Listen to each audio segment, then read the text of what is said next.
Hello, everyone, and welcome to another Atomic Mass Transmissions Live. I'm Lashek. I'm here with Michael Plummer, and we are closing out the May Gathering Forces event where myself, Michael, Dallas, and John Schaefer all chose a faction from Star Wars Legion and painted up a skirmish force, which we'll be utilizing in future games. And this is it. This is the end. So you're finishing up, looks like your operative Luke Skywalker. I've got a couple of dewbacks. And yeah, let's finish with a bang, Mr. Plummer. How you doing today? I am doing really good. Thanks for asking. How are you today? It's Friday. Can't complain. Yep. That's exciting, right? And it's a 3-day week for us in the States anyway. We got Memorial Day coming, so that's pretty nice as well. Yeah, it'll be nice to have an extra day to sit around and paint some minis. He says as he sits at work painting minis. Well, you know, there are perks. There are perks. There are perks. There are indeed perks.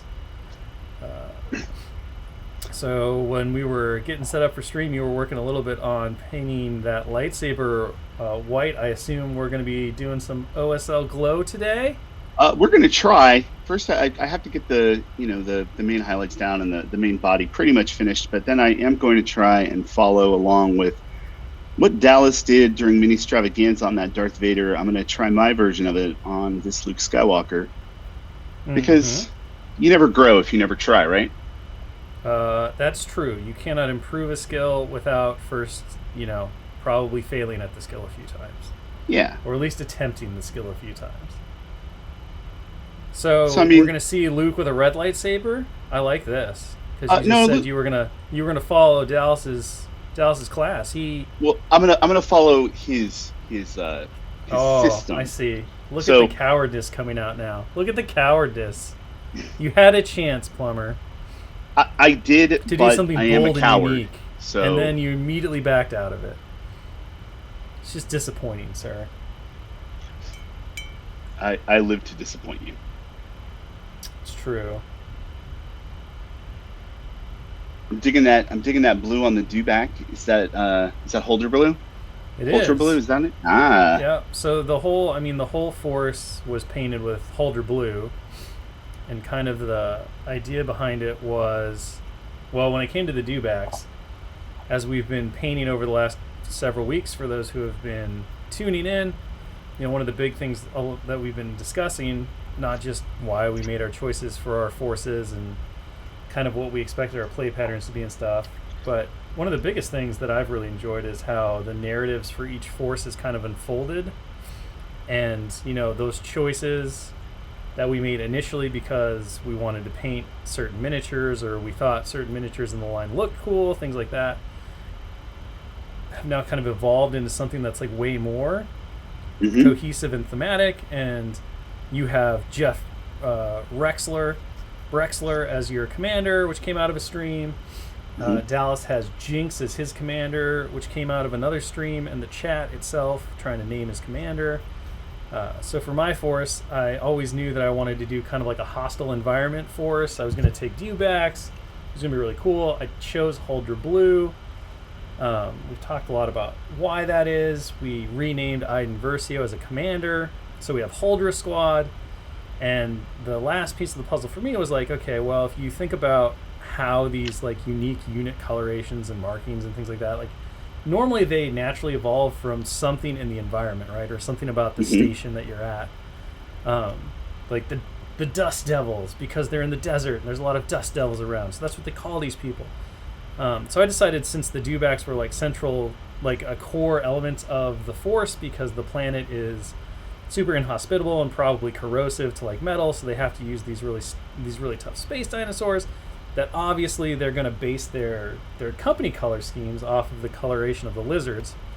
So that led me to go, okay, well, I'm gonna make the dewbacks Holder blue with like black kind of striation lizard markings for some cool alterations. And there you go. So this is why the entire force wears Holder blue armor. It's called Holdra Squad because the commander is Helena Holdra, I think is what we determined. So it all ties together. It all comes together. I of course love that. For those who saw the picture on Instagram and stuff, I did finalize my basing approach, and so everything is on these magma bases. We talked about it either being like a snow world or a magma world, and I think somebody on chat had the very astute observation that if I used a yellowish kind of orange, a yellow-orange magma approach, I would get my tetrarchy for my colors, and so that's what we went for. And it looks pretty cool. It was fun to do, pretty easy to knock out as well, based on how I kind of worked with the airbrush and stuff. And Yep. now we have almost an entire skirmish force of Imperials ready to go eat some people with their space dinosaurs. And looking real sharp, I must say. I really, really like those dewbacks. You did a great job with the airbrush. Did you mask those, or did you just kind of freehand in where you wanted it to be? Yeah, I just freehanded it because, like, honestly, when you're working with natural things, right, nature doesn't do things in perfect symmetry or line. So I kind of just knew that even if I screwed up, it would look more natural. Yep. Because of how nature doesn't like straight lines and stuff. So I just sprayed it on. If I was trying to do like hazard markings or something on a vehicle, I absolutely would have you take that down. But then the overspray also makes the model pattern look a little bit more like natural and realistic and stuff. So it was pretty simple. It was easy to knock out very quickly. And then I'll go through some dry brushing and some stippling and bring up highlights and stuff, and we'll be good to go. Yeah, it's actually a little sad. Luke is the first mini that I have not really been able to do too much with the airbrush on. I did give him a very, very light zenithal with a gray that's just above black, and then I went in with a wash over that to kind of bring it back down to a more black looking outfit. And then hopefully with just some simple gray highlights on just very edges, I can get a pretty decent looking Luke without too much blending or work, because that is the thing I'm really bad at. Just unpracticed at, sir. You're just unpracticed at it. See, that's all. Oh, that's fair. I mean, they're both true. I'm bad at it because I'm unpracticed. It's true. You got to give yourselves those opportunities, like we were talking about, just like you're going to do with the OSL. But that'll certainly stretch a little bit of your blending approach, because OSL does require a decent amount of blending. It does that. I'm hoping it turns out at least halfway decent. I mean, I don't need it to look amazing. It doesn't have to look like Dallas's, right? But no, well, and Dallas's Vader specifically, I don't think was really intended as a tabletop piece. If you look at kind of the glows that he did on his clones from the last month, that's definitely more in line of like tabletop OSL, because he did a lot of glow effects on the visors, but he did those very simply, right? It's I think largely kind of the approach you're taking right now. You grab that off-white color, you put down a base, you grab your mid-tone, and then you grab your ink, and you kind of just work them together. And then if you want to, you add that extra OSL effect across the cloth once it's done, and you're good to go. So. Yep, and I am going to attempt the OSL on the cloth. That is going to be, that's the stretch, right? I've painted glowing things before, where it's just like some node in a chest or eyes, things like that. But I've never done the thing where it's going off their face and their clothes. So. I'm not going to go too crazy because of the pose, and I don't want it to look ridiculous, but we're going to learn something. Well, I mean, depending on, where in your head the story's being told. Like, OSL is really great for when you approach a miniature and you say, okay, well, I want this mini to really tell a story, right? And especially true for things like going into the worthy or like higher end display pieces and things. That's when OSL can make a huge impact on the overall like presentation of the piece and stuff.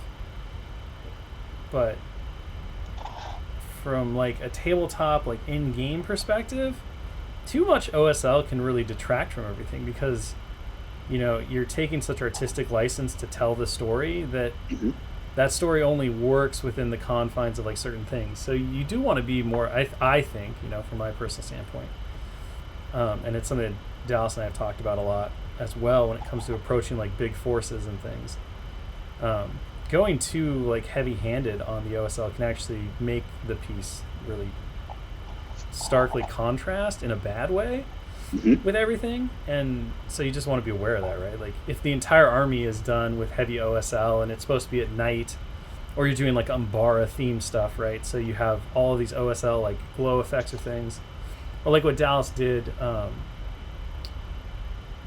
with the magenta overspray stuff on the other things he's been working on this month. Making a cohesive choice and saying, okay, everybody gets this. This is how it works. That's a bit different, and it's certainly a choice. But saying, well, here's my super cool character piece. Luke is going to be in the, he's going to be fighting at midnight. He's fighting Vader at midnight, so the lightsaber glow is just off the charts, and everything's like illuminated with this green tinge, and then you put him next to your normal rebels. It's going to be like, why is he so green? Mm-hmm. Yeah, I think that ties in a lot with I think I've said this on every stream for this series, so I'm going to say it one more time, that your minis don't have to be like competition level painted, right? If they are consistent, if the brush strokes look about the same, the highlights are about the same, it's going to look great. But the opposite is true as well. Like when you throw in one piece that you've spent, a whole bunch of extra time and done all kinds of extra techniques, it's going to look beautiful, absolutely. But it might look a little out of place with the rest of your force. And sometimes that's okay, because sometimes you really want, your main character to really stand out. But yeah, it's a choice. And kind of when I'm looking at my armies and my minis that I'm painting, I like to look at my whole picture and try and establish one style for what I'm doing. So all my rebels are going to be this style. If I paint any more rebels, I'm just gonna keep doing this kind of quick, fast, get it done scheme. And then, maybe I'll pick another faction inside of Legion that I can spend a little more time on, or try some new effects with. Yeah, I mean, I think again, it all really just comes down to like what's the goal? What's the telos, if you want to like play with that silly philosophy word, right? Of what's the miniature's destiny? That's the one Dallas uses a lot. Yep. It's the same with your army, right? There's certainly been projects where, from an entire army perspective, I've just been like, I have this really cool idea. I want to do it. It's going to be a lot of work, but I'm excited to just go into it. And I almost never have an intention of playing games with that army. I can. That's the great thing, but it's more of like the hobby has inspired me and I want to do this paint thing. And then at that point, you do wind up spending a lot of time. And then there are times where it's just like, I think it would be really fun to have this dewback-centric Imperial skirmish force. And now my approach is, okay, how do I get that done in a month? How do I make it look decent, but also go really quick? Yep. And so I use a lot of like painting hacks and different approaches and stuff, and I don't worry about the little details or anything like that. And all of those approaches are just fine and dandy, right? They all have their uses, and it's knowing when to apply it to make everything look cohesive. And the other thing we talk about is like at the end of the day, if you're looking at something that's not going to a competition, especially from an army level, it's so important that the entire army looks good, because that's what everyone's going to look at, when it's on the table, right? The individual pieces, you really don't want any of them to stand out specifically, because that detracts from the overall whole. And you can paint kind of, and this is the really great thing about mass army games like Legion and stuff, you can paint everything kind of to a simpler standard, but have it look so amazing all together on the tabletop by just utilizing, smart, and John's talked a lot about this on his streams, because I know this is like his jam, is army painting. That's the thing he loves to do most. And it's like you find your color schemes, you find that unifying feature, you apply it across everything, you make sure you're utilizing similar techniques, you get a really cohesive basing scheme. And then even though everything's not, the best painted thing ever, when it's all together, it looks so phenomenal. And it's very exciting to see that kind of come together, and it tells the story. And then, of course, when you play with it on the gaming table, it looks really cool too. So I've actually really enjoyed the timeline of this. I remember, when we were first starting about setting this up, I was thinking, oh man, a month. I only have a month to paint this stuff. It's gonna be pretty crazy. I'm pretty busy outside of work. And really, it's been freeing, because when I know that I have this much time to finish this army, it lets me not worry too much about I want this to look gorgeous. I want this to look this way. What am I going to do for X? It's really, I want this to look done. I want this to look finished. I want to be able to play a game with this next month. So, it let me set my expectations and kind of plan how I wanted to do this and decide what was important to me. So, like Luke having a glowing lightsaber, super important to me. Different colored Wookiees, super important to me. I wanted them to have different color fur. But beyond that, there wasn't too much that I really wanted to focus on. So I just let myself finish it and get it done. And I'm really excited to have this little force finished. Yeah. Well, and I know John's been all about this as well. He's just been really excited by his droid stuff. It's like we all were looking at these skirmish forces, but I know Dallas is definitely looking at taking his clones up to 800 points. I know that John absolutely is talking about taking it all the way up to like a Grand Army standard. For me, I really have no plans to go beyond the skirmish force for this Imperial force. Like, to me, this is just a one and done little project. My first love for Legion is clones, and I want to get back to my clone force and building out my 104th and stuff. And then after that, it's droids. Like, Imperials were a great break, and that was kind of why I was excited to do them on this in a limited fashion, because it's something I can put out when we're playing in skirmish mode, and I have it, and someday if I really get inspired by a future Imperial release or something, I want to go out and like build the force beyond something else, I can. But overall, like, this is it. It's not just one and done, but I'm just done with this. Yeah, and you'll still be able to pick it up and play a skirmish game anytime you want. Yeah, but there's no need to go beyond this. Or if I do get really inspired by something Imperial related, and it shockingly doesn't work with a dewback centric force, then I can just start a whole new army. Like, I'll start a whole new color scheme and come up with a different thing. And if I wind up playing in something really large, I can always take the approach of like, they brought these two different divisions together, and that's why they look so different. Yep. And they're joining forces for this one big campaign, and that that works totally well on the tabletop as well. But I'm not locked into this color scheme or this army if I don't want to be. I can continue to expand and grow in ways that I want to, and I like that too. Like, that's, like you said, it's really freeing to not have to worry about, I made such a mistake. That's okay. You just wipe it away. Wipe it away. I don't have to worry about all that stuff, right? I can just do what I want to do and know that it'll all work out and be proud and happy with what I accomplished because I achieved my goals, and there's nothing beyond that I need to worry about. Yeah, I know that I was saying if I paint more Rebels, but if I were to open my closet right now, I would know that, yes, I'm going to paint more Rebels. I have, I've got Jyn Erso, and I've got Lando, and all the characters I love, and plenty of units to do. But it's actually really nice that I started my Rebels like this, because now the decision is made. This is what my Rebels are going to look like, and hopefully I'll get through that backlog a little faster now. Well, I was also extremely pleasantly surprised with how the flowers worked out on my bases. I think they really brought a lot of life to my army and kind of gave it that last little nudge to make me happy with it. Yeah, I mean, I'm pretty honest about this, but basing is my least favorite thing. I hate some folks, like, I know Dallas and John are all about it, right? They're always like, oh, basing, I have all these materials, and the base is like the first thing I work on, and it tells the story and all.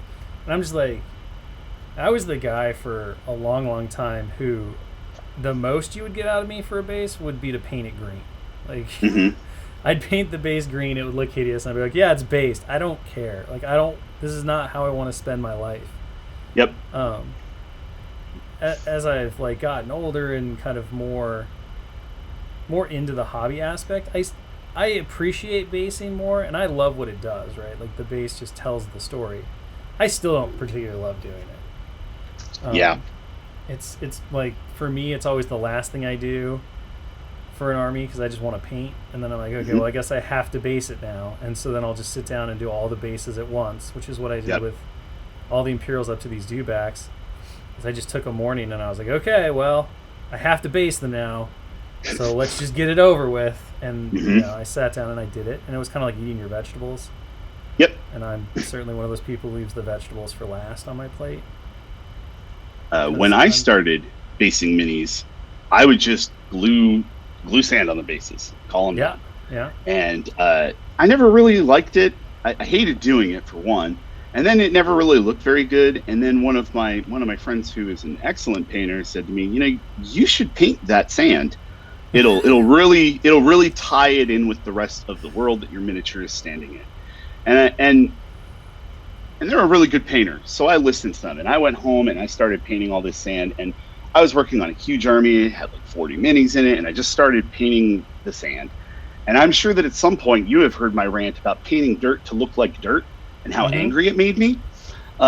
I've gotten past that now. A lot of it's realizing that they were right and it does look a lot better when I paint it. And also just kind of experimenting with colors. So with this army, I'm using a green, like Mm-hmm. to kind of make a jungle ground as opposed to just plain old brown dirt and then using static grass or something like that. So Right, it's been fun to play with it and just kind of get better at it. But I don't think it's ever going to be something that I excel at, and that's okay. right. Yeah, I mean, you find passion in different ways, right? It's funny because I love building terrain. Hmm. Like there was a time where I did more terrain building and table building than I did miniature painting. And like all that is basing, but on a like whole table level, right? Like you're you're doing the exact same techniques and stuff, but it was just different. Like I was inspired by creating the atmosphere and the table. I don't quite get the same joy and excitement out of the base itself. Hmm. And I think it's because for me, I enjoy painting the miniature so much. The base is Yeah, always just like it's that thing that you have to get out of the way before you can paint more miniatures. And I feel like that. yeah, and so it's just struggle. I struggle with it a lot, but you move on, you get it. It's fine. We all have things we don't like, and the more comfortable you get with stuff, like the better it becomes, or the more tolerable it becomes at the very least. I've got a question in chat asking me what paints I've used on Luke because they look super matte. And honestly, it's just Vallejo surface primer. I used the black and then Panzer Gray, and I did a little zenithal on it and mixed a little bit of white in with that to give it one more level of a really shallow zenithal. And then I went over it with some black ink, and that kind of matted it down itself. So uh, there's your answer. Boom. I'm actually a little surprised that your black ink um, put more matte on it. Usually, whenever I used inks, they always wind up getting really glossy. Yeah, I've had that experience. I guess I kind of lucked out this time. Maybe. There's still there's some shine like, in the real crevices where the Mm-hmm. the ink kind of pooled up. I have a little bit of shine, but that's fine. I can hit it with a little bit of matte, and Well, that'll I mean, clear you're that right up. definitely going to seal it, so Oh that's yeah, you should always seal your work, right? And I'm not a that's really monster. that's really the solution. I I don't know. There's certainly been stretches of my life where I've just been like, yeah, I'm not going to seal it because I ran out or whatever, and Hmm. it it has its pros and its cons. If you really like the finish of the paints, um, as is, then obviously doing sealer on them will change that. Like Yep. Dallas always, in his metal classes and stuff, he's always like, well, you should always do the highlights on your metals last. And by Hmm. last, like that's after the dull coating stage, the matte finishing stage, because the matte obviously takes away all of the luster of the metallics. So you have to go back and re-add that in with your like upper highlights. Yes. And Uh, absolutely, there's like been times where I've just been like, I really love the way this came out. I'm not gonna dull coat it because all of the paints have finished the way I want them to, and mhm. I know that dull coating or matte varnishing will absolutely change the final effect. What I like to do is I keep a little bottle of brush on gloss so Mm-hmm. that I can matte seal with my airbrush the entire mini. And then if there are things that I want to have that shine, like on this mini, probably Luke's boots, I'm going to give them a nice like patent leather Mm-hmm. shine to them. Mm-hmm. I can do that by just brushing on a little bit of gloss and targeting the areas that I want it to be in, and then I get the best of both worlds. Yeah, it's smart. It's wise, plumber, wise. I've been doing this for a lot of years at this point, so picked up one or two tricks along the way. One or two tricks. Yeah, I find if you're using a lot of washes or inks, usually you don't get to see the final results of your work until you finish it with that matte sealant, Hmm. because anything that has a high gloss mutes out a lot of the shades and transitions because you get the reflection from the light. We see this in when we do prototype printing for all of the sculpts and stuff. Yeah. We always prime those prints, because if you don't, those resin materials, those those UV curing resin materials, they have a lot of translucency to them, which means that certain thin parts will not show up to the eye because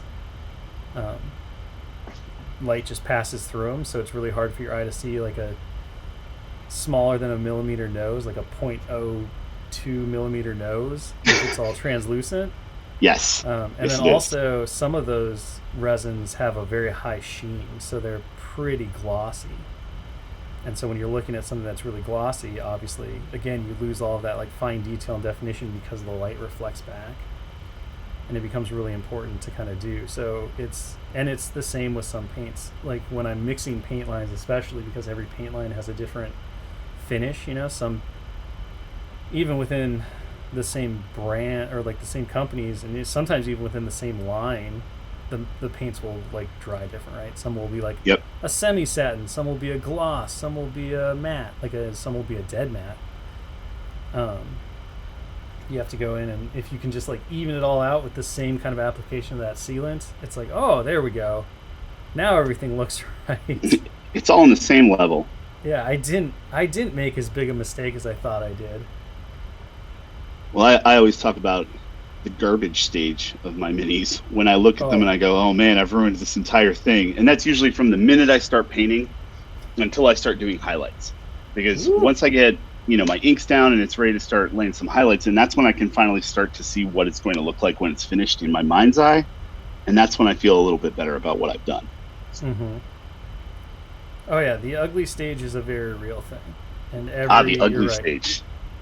Every miniature goes through. That's what Dallas and I have always called it for a long time, and it's like every mini goes through an ugly stage. Yep. Now it's nice for you that it's always consistent, because I find that my ugly stages are always very different. Mm. Like it can vary wildly to miniature, and sometimes the ugly stage is really short, and sometimes the ugly stage is so bad that I have to walk away from the mini and leave it for a couple days before I come back to it, because I get to I that have point had where I'm that just happen. like, I have ruined this thing, like just absolutely ruined it, and I probably need to restart because I hate it so much. Hmm. And at that point, I always have to go, okay, wait, we're not going to do that. We're just going to leave it, and we'll come back to it when we're not so mad at it. Yep. And then we'll decide if I'm going to do that. And we'll just see. What I do is I just always finish it.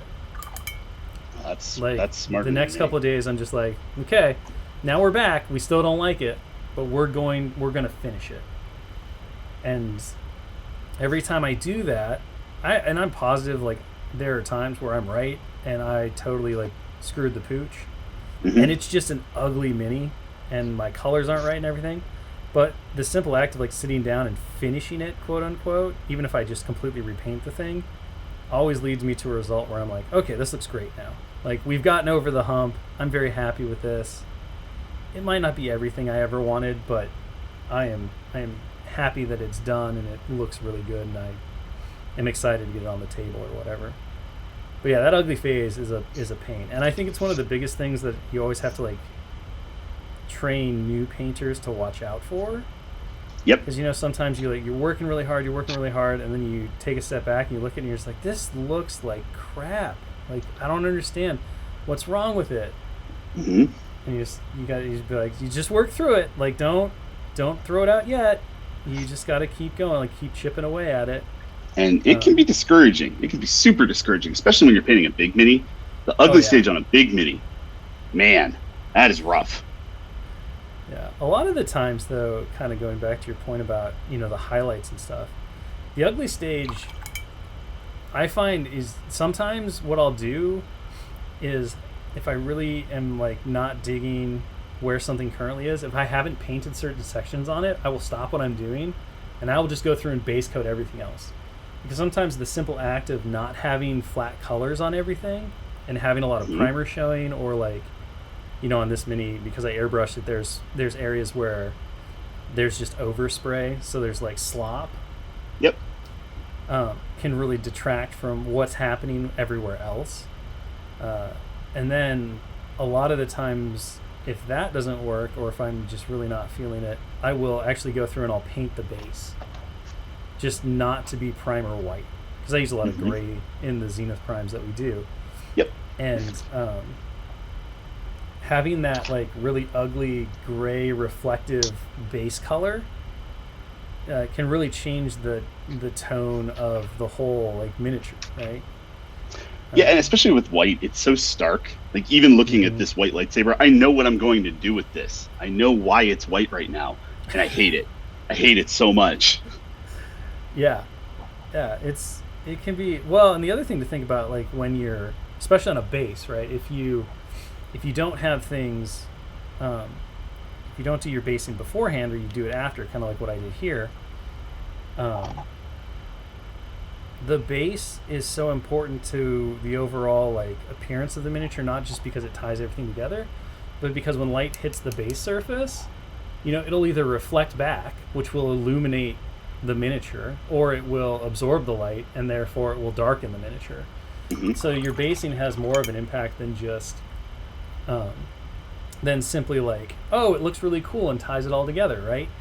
The lighter your base tones, the more light will reflect back, which will give the miniature a little bit of underlighting. So it will brighten the miniature. It'll brighten your colors because you're getting that like the reflectiveness of like the lighter colors. The more towards white you go, right, the more light gets reflected back. The more towards black you go, the more light gets absorbed, which dims and darkens the overall appearance of the miniature because there's less light bouncing off that surface to reflect back. So you actually can control how bright your colors are in some ways based on that nature of light and how the color of the base will either bounce the light back or absorb the light. And it's 100% something that Dallas and I talk about a lot when determining basing schemes for miniatures, and why most studio miniatures that you see, they have a really light tan, like they have that very classic dirt, right? Yep. Because it plays really well with like giving the miniatures a little bit of underlighting as that light bounces back and helps illuminate the colors and stuff. But if you want something really dark and like sinister looking and you want it to be just, I don't want to say dull, but grim, but not have that reflection, then you can go more blacks and stuff like that. And it's something you have to plan around too. Like I did those lava bases, so I'm using a lot of black on the dirt and stuff. I have a little bit of bright colors in the lava itself, but because my Holder Blue is so potent and has a lot of like saturation and color to it, it's okay that the miniatures themselves are like overall a little darker than normal. Yeah, I don't need that extra brightness. And I really like how you have that nice cool blue and then the warm colors in the bases. It's a nice little contrast in a different way. Yeah. Yeah, you're just playing with contrast and I'm not even going to say color theory because I barely understand it, but I always like to go back to, we as human beings, for the most part, we all view colors in a very similar fashion, which is why things like color theory and that kind of stuff can exist, right? The majority of people view things as pleasing to the eye based on these kind of like general rules, which then once you understand the rules, you know how to manipulate them to break them. No different than any other game, right? Yep. But yeah, it's a lot of playing with that. Like, why do these colors look good next to each other? You don't really need to understand that they look like the why. You just need to know, okay, these colors look really good next to each other. But there is reasoning if you want to go find it, right? And then you can start to really play with that. And that's kind of like the next level of art, quote unquote. But I find you'll just pick things up as you kind of like move along. And going back to talking about that ugly phase and how mine is fairly consistent, I think I can owe a lot of that. So, earlier I said you don't get better if you don't try something because I'm going to work on this glow here pretty soon. But I have kind of established what I call like my painting style. I have a way that I paint miniatures at this point. I know what works for me and, what I'm willing to spend time on and what's going to look good and be quick, things like that. And I try and keep those principles across every miniature I paint, regardless of if I want to spend, 10 hours on the mini or try and knock it out in 45 minutes. And I think that keeping that consistency and kind of teaching myself, the things that I am good at, and I say teaching myself what I'm good at because you get better at some things faster than others. And one person is going to start painting OSL and they're going to be amazing at it in a week, but they can't, get a nice crisp highlight with their brush.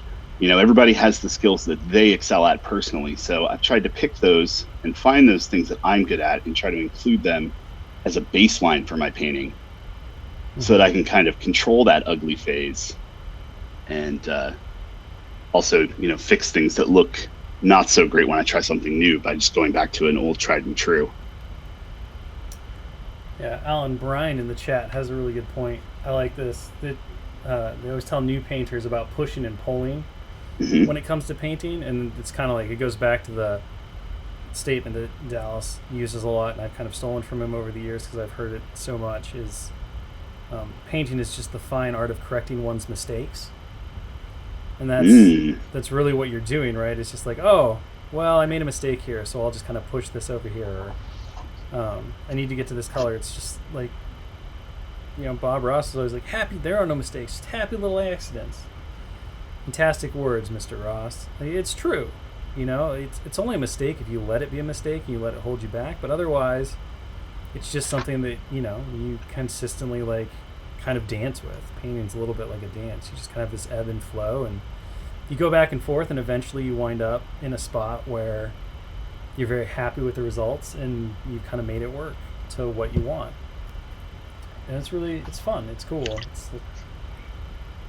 Yeah, I like that because it talks about, it's the art of fixing your mistakes, because everybody makes mistakes while they're painting miniature. Everybody splashes 100%. Paint somewhere where it's not supposed to go. Everybody grabs the wrong color and slaps that on there, or, a few of us have had that experience where we go to grab our, our sealant, and we grab a can of white primer that didn't have a lid on it, and that's a bad day. But you can fix that. You can go back and you can fix that error, and it's not the end of the world no matter what happens to your miniature. Sometimes I have to remind myself of that. I have never grabbed a can of primer instead of sealant, but I feel really bad for you that is clearly an experience that you've had. It has only happened to me twice. That's still a lot. Like, I'm going to be honest with you, that even once is probably too much for somebody to cope with half the time, depending on what you just restarted, what you've rebooted. Well, so that's part of why I moved to doing airbrush priming. That, and I can prime inside, and I love that. And also, when I do have rattle cans now, I take a piece of masking tape and I put it around the can and I write the color of it on that, because I know that I'm going to cannibalize the lid so that I can put my mini on it like I have here. Because I have no discipline. I won't keep them if I haven't done that by the time that the can is done. It's going in the bin, or the recycling, I should say, because you can't, just throw spray paint in the bin. But it's going with the can. I should keep them, but I know I won't. So I built a new system. I like it. I like how you've learned. I've definitely had the experience where, I've gone to seal something that was done, not really paid attention to the humidity or not shook the can enough, and then you get the frost, and you're like, oh. However, I did learn, Dallas actually had that happen to him with one of the studio minis that he painted, one of the terrain pieces. And through that experience, we learned that you can actually fix that problem by using olive oil. Yeah, olive oil on a swab. Yeah. So I was unaware of this magical fix.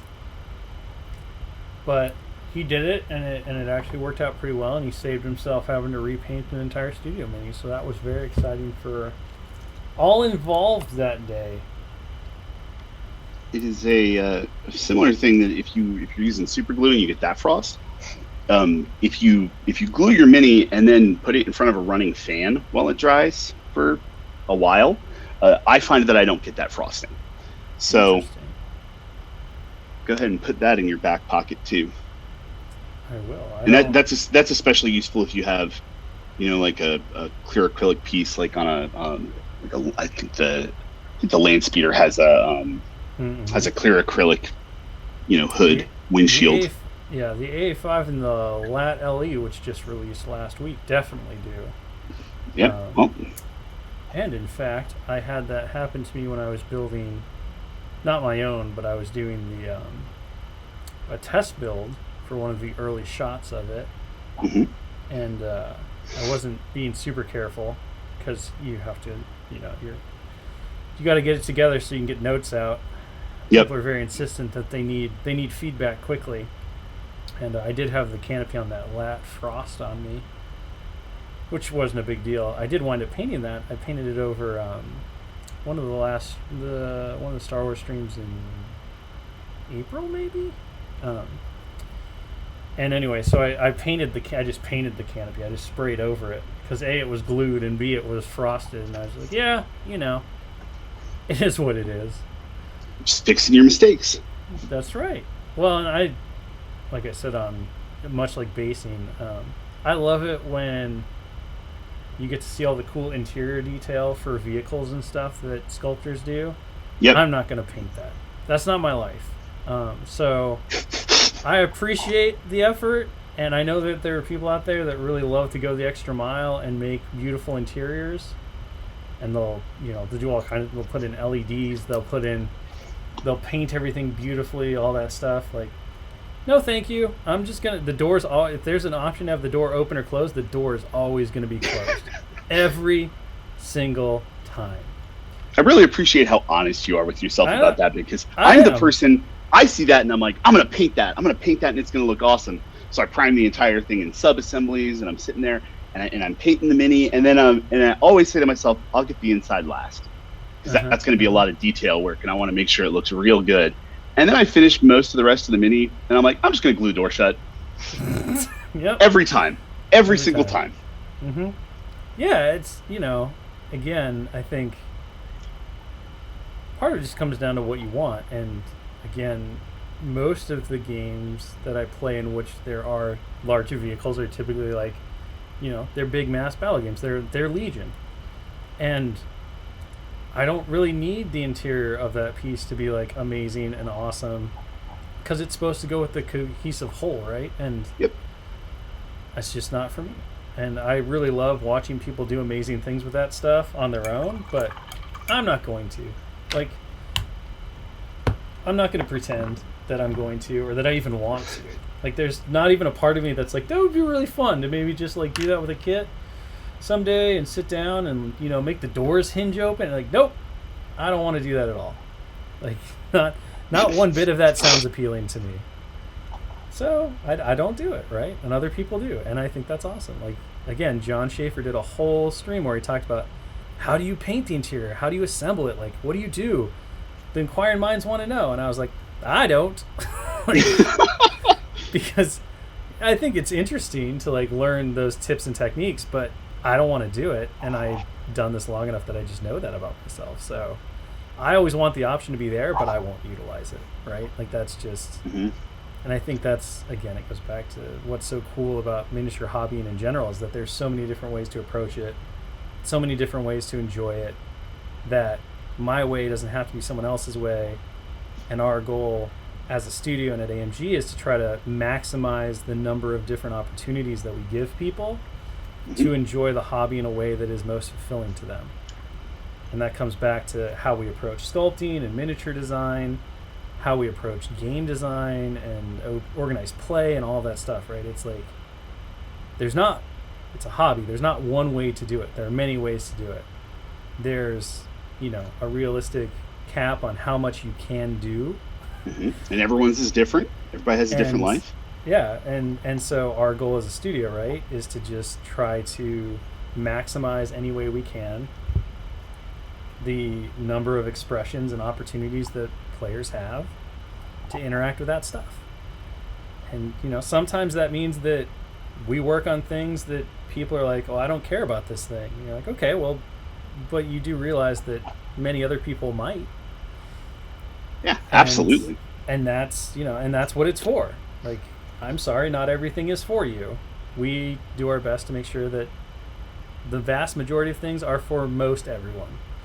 And then where those Venn diagrams don't overlap, some people get things that they love, and some people have to wait for things that they love. But ideally, we hit everybody in an equal fashion, right?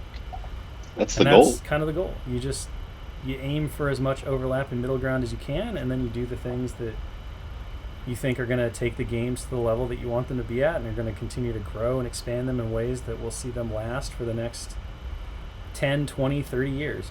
I would love to someday retire and hand over the keys to a whole bunch of new people, knowing that everything we've been working on is still going awesome and hot and has a whole new group of community members and all that stuff, right? It's the goal. The dream.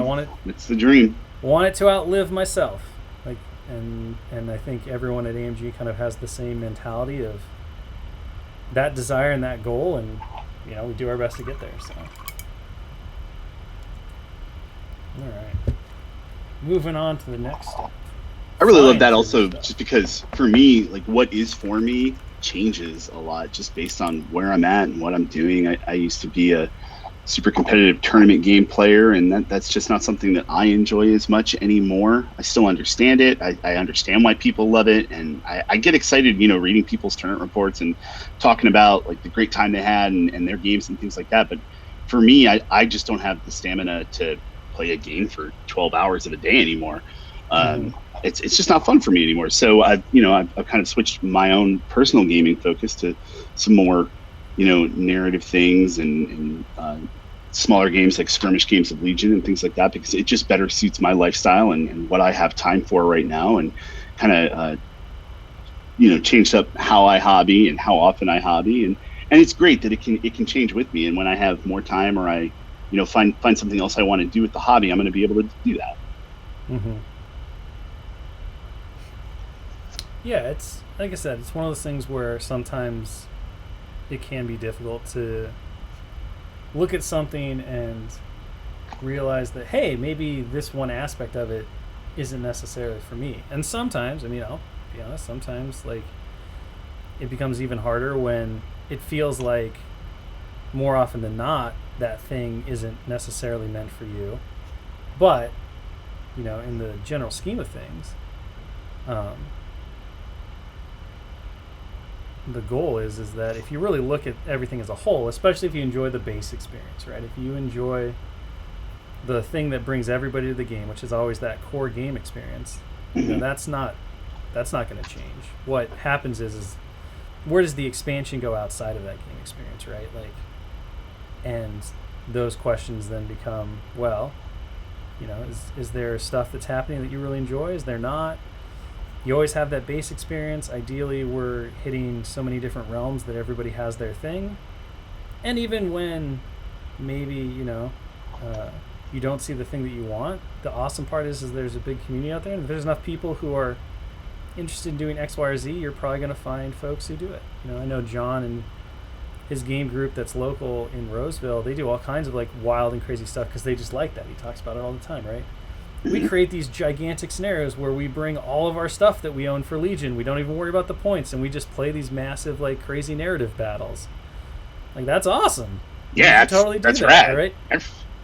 But that's something that's you just find the people who want to do that stuff with you, and then go for it, right? Mm-hmm. You don't need permission to have those experiences and to make the game work for you in that way. I mean, at the end of the day, it's your hobby, right? It is. I mean, it is. Like, the thing that I always tell people is, play the game in a way that makes it fun for you and your opponent. Yes. As long as you're doing that, then there's really nothing you can do that's super wrong. Because if you're both having a good time, everybody wins. That's it. That's the whole reason we're here. And maybe it's not the official way to play, but again, we're just trying to provide a framework that allows the most people to have the enjoyment and fun they want out of the game, and to try to hit as many different people as possible. But that doesn't stop you from doing things the way you want to do them with other people who want to do them that way. Yep.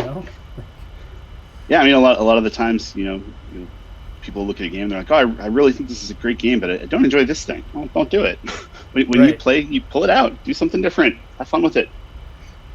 As long as when you go play with folks who may not be part of your normal gaming circle, you realize that probably won't work because the base game is there as like the standard rules of engagement for everybody to know. Yeah. That's fine. Or you talk to them and be like, hey, I like to play it this way. What do you think? They might be like, that sounds really cool. Let's do it that way. And then you go do it that way. And it's like, this is great. Every game is a conversation. No, I only play this way. And then you're like, okay, well, let's play that way. And you're like, well, that wasn't as fun as when I play with my group that plays it this way. But you still got to play, and you had a good time. You got to hang out with people, and that's what matters. Especially as more and more stuff opens up, and we're able to hang out with people again. I can't wait to play games with all my friends again. Out in the wild. Out in the wild.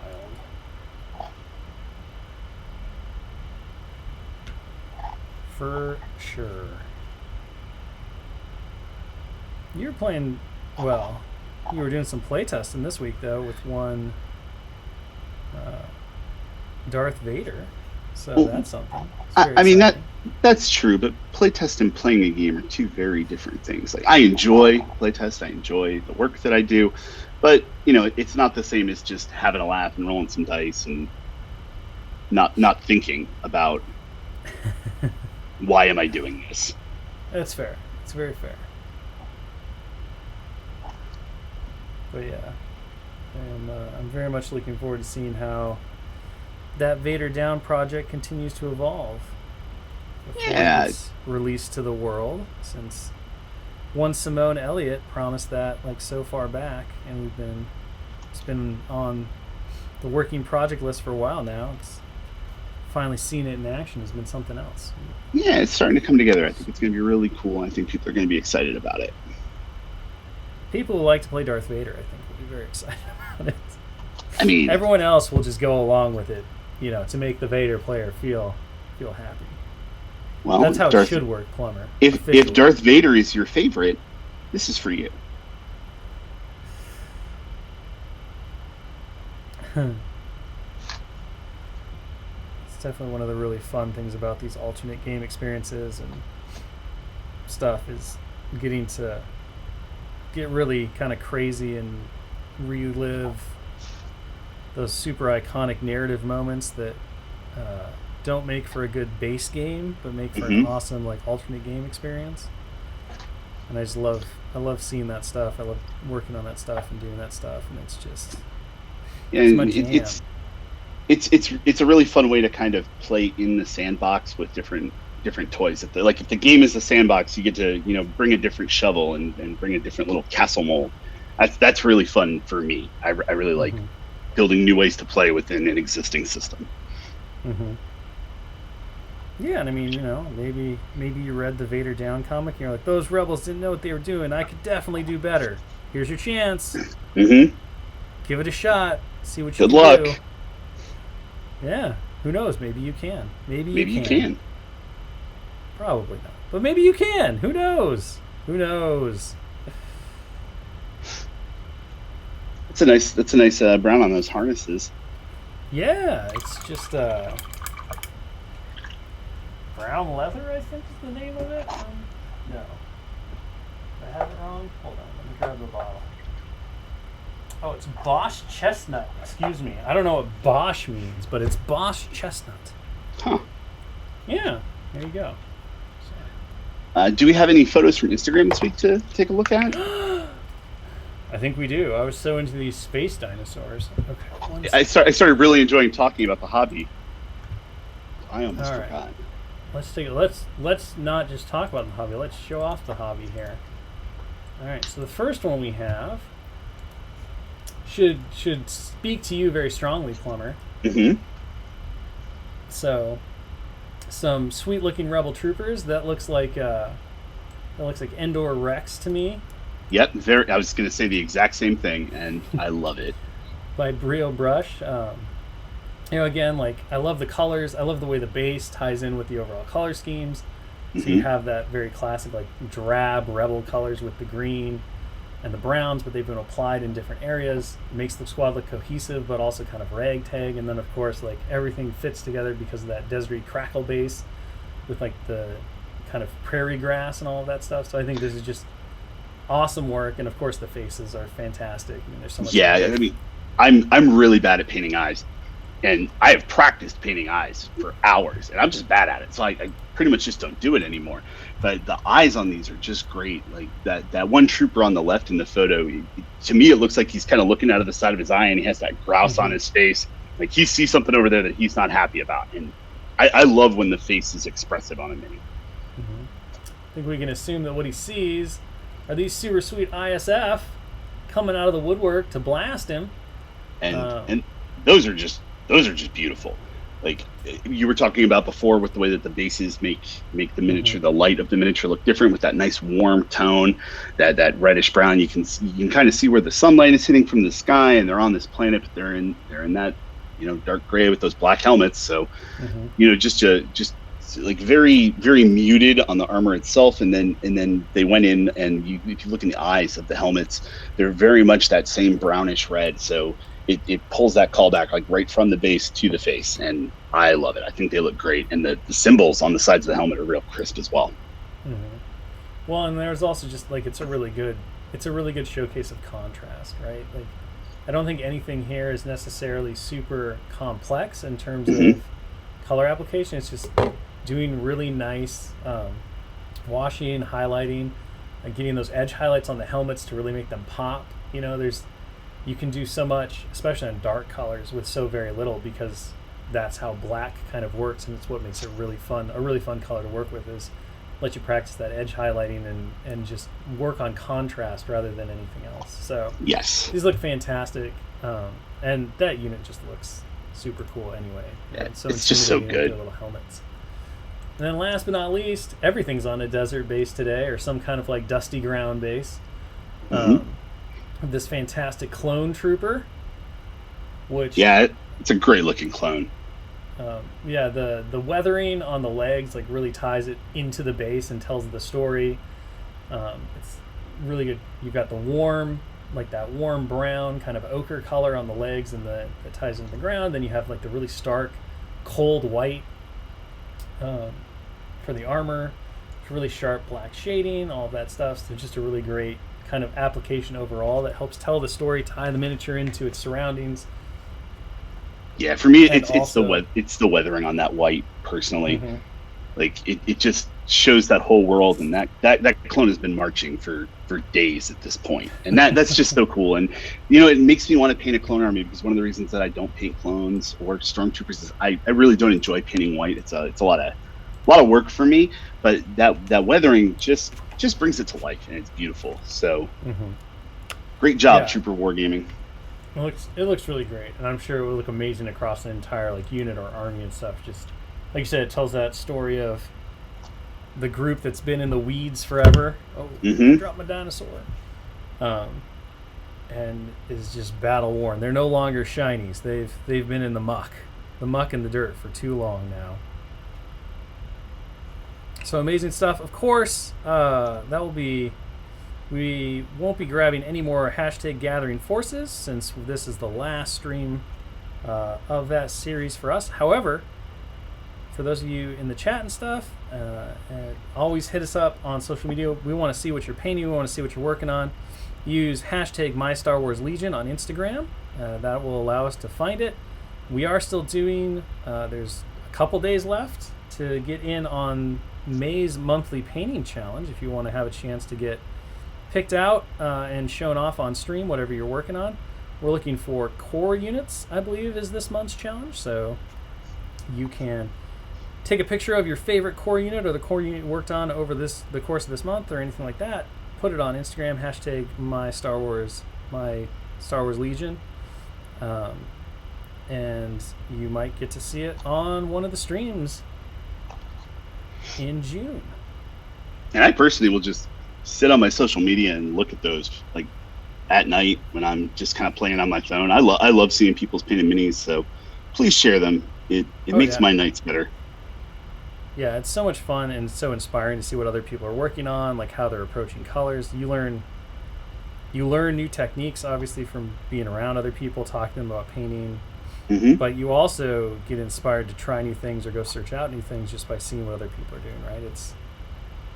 It's a really cool, I mean, that's what makes it a hobby, that's what makes it a community, all that stuff. So I want to continue to be inspiring and, motivational to each other and push each other to continue to make our tables look amazing, make our armies look amazing, all that good stuff.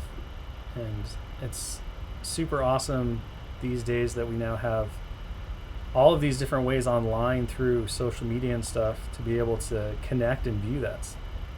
Back when I started the hobby, and I'm sure when you started the hobby, it was like your local game store and maybe a couple of gaming magazines. Yep. And that was kind of it in terms of the resources that were there. I just started before you could get free AOL CDs from the supermarket with Me too. 100 free hours of access. And even I think back over the last year, and if anything like that had happened, when I was first getting into the hobby, it would have died in the water for me probably. So having social media and just having the way to stay in touch with, my community and the people that I play games with has been a lifesaver for me the last year.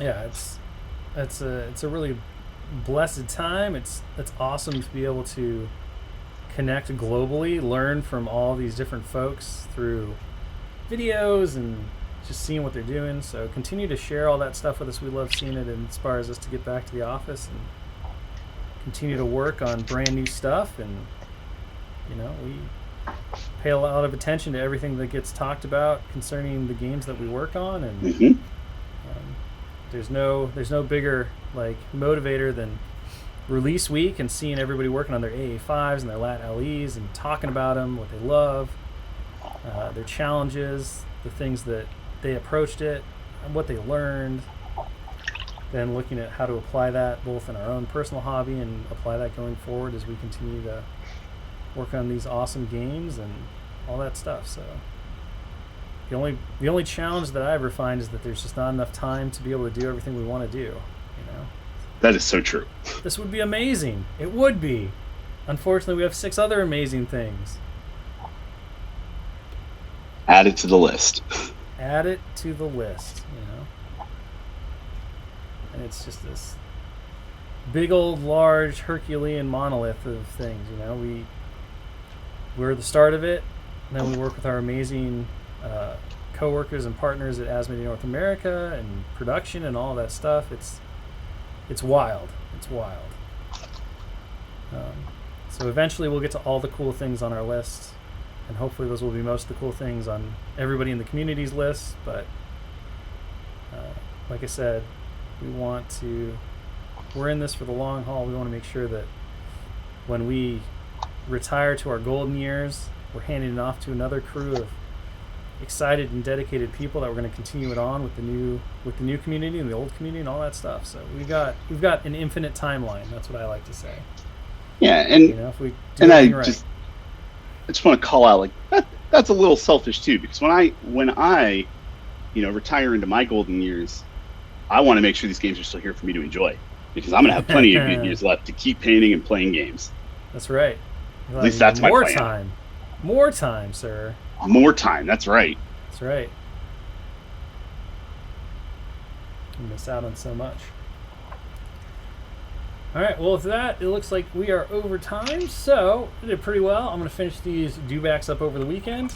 Got to get them done before Monday, according to one Mr. John Schaefer, so I can complete my goal of the skirmish force over the course of May. But I don't think that'll take too long. These guys are looking pretty good. We're almost there.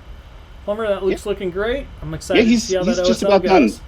We're gonna see. We're gonna do that OSL, but we're gonna do it off camera. We'll see how it goes. That seems safe and fine. I'm sure we'll see a picture of him completed in all of his glory, and of course we'll be playing some games over the course of June as well as we get back to it. With that Can't said, wait. everyone have a wonderful weekend. If you're in the States, I hope that you have a wonderful Memorial Day. Be sure to utilize it to remember all of those brave troops out there who have sacrificed so greatly, and their families as well. And of course, everywhere else in the world, stay safe, stay beautiful, have a wonderful time, and we will see you on the next one. Goodbye.